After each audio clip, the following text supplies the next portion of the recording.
Δικό είναι το σπίτι. Εμείς σου είπαμε, τους σχεδιαστικά σε λέμε.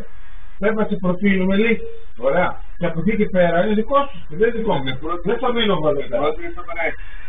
Ναι, και επειδή είναι μεγάλη επιφάνεια, σκέψου ένα τοίχο μεγάλο χωρίς να έχει τίποτα.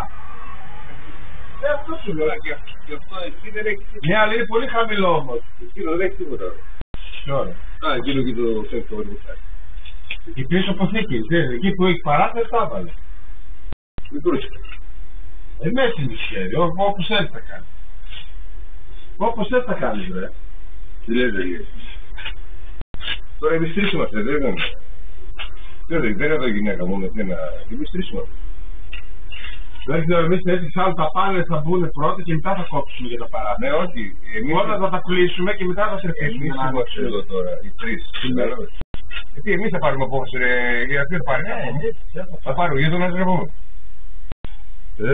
Στάστε να ρωτήσω, δεν θα κάνει καλή ιδέα. Άσε να το πλακώ το χείλο.